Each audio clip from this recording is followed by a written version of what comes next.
Alright, let's talk rivets. Rivets versus screws even. This right here, these are the rivets that came out, what's left of them. And you see that right there is just a little over inch and a half, pushing on up. So 1 3/4. I think that's what I ordered right here. 3/16 by 1 3/4. These little guys here are 5/16, and these I believe are 3/8. These are these are 2 inch. All right. So you look at these things and you see they're solid. There's no hole down them. So to use these, you've got to have a special tool. And if I remember, I'll put a link on here for the video of a guy that shows a special tool. He uses an air chisel he's made. And basically, you put the air chisel against the head, and you put an anvil or bolt or something that acts as an anvil on the backside. You pop that thing, and it'll mushroom that head. Okay, so got to thinking about this thing, and these brand new rivets. I got about $90 worth of rivets here if you count shipping. So again, solid, round head. I got to look at that thing. I said, that looks like a 1032, 1024 unthreaded screw. Well, to get a 1032 or 1024, you got to go under 2 inches, and we wanted 2 inches. So we stepped up to a 1/4 20. Now, you see, they're both aluminum. They're both solid. They both got the round heads. This one just has a slot in it. So that posed the question, why are we not using screws where we can get it on both sides, get a screwdriver on one side and a wrench on the other side, and take this lock nut, okay, got the wax insert there, take this lock nut, maybe a few aluminum washers. Got to keep everything aluminum or you get dissimilar metal and you get corrosion and rust and all that stuff. So why can't we use these? After all, we're going to take this 3M marine adhesive sealant and we're going to put it around the rivet, or we can put it around the screw.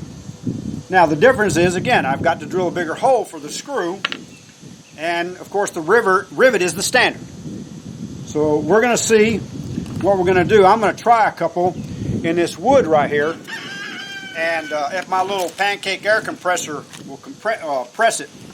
But let me set that up, and then I'll come back and show you whether we can mushroom this little thing right here in versus taking just a screw. This is right here. This is a transom I cut for a pontoon, but I cut the wrong size, so I had to redo that. So again, there they are.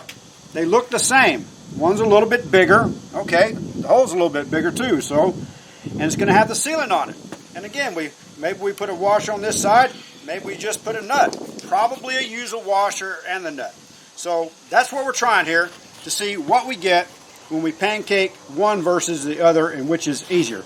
So give me just a second and I'll set that up. All right, here we go. So there's the tool I'm going to be using. Right there on the blue thing. And over here is my little pancake compressor. I got jacked up to about 150 psi. That's what it's rated at, and the tank's full of pressure. And we're going to see if we've got enough pressure to do this thing, and we'll go from there. As we're making decisions about screws or rivet, I don't know what we'll do. Now I can use this as an anvil. I can use this as an anvil. What we got here is we got the air chisel, got a tool in it, cut the tip off, and drill with a screwdriver. Drill with a drill bit to mushroom that out so that the heads of these rivets fit down in there. Should fit rather nicely, just like that. All right. So that's what we're going to try. And then, of course, the anvil on the back side for this, and you might want to clean that up. You maybe even drill a little divot in it to see. But this is a trial, so we're going to see what happens. And hopefully, it's in the camera. I don't know where it's not. So I'm going to put this back here. I'm going to hold this on here like that.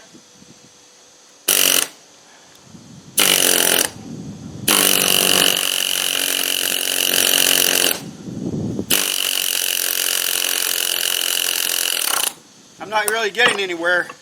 I don't know if I got enough pressure to jack that thing on.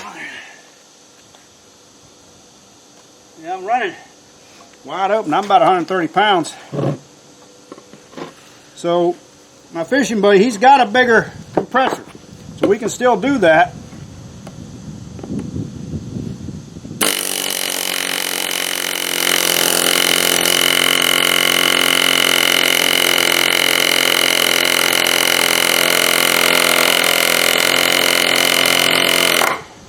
Now, it's flattened it out really good.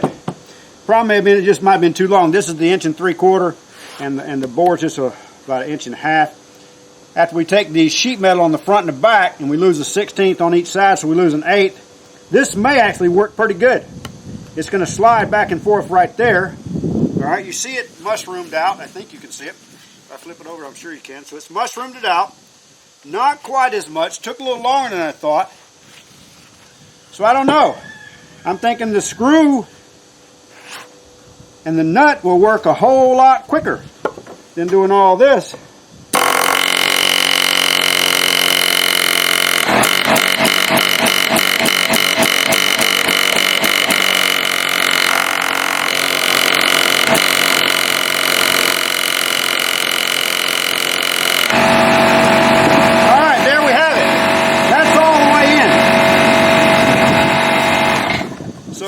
And of course the compressor had to recharge during that time, so but I think that's going to work. Don't know which one we're going to go with, but we'll get back to you and let you know. Hope you enjoyed the video. Have a God blessed day.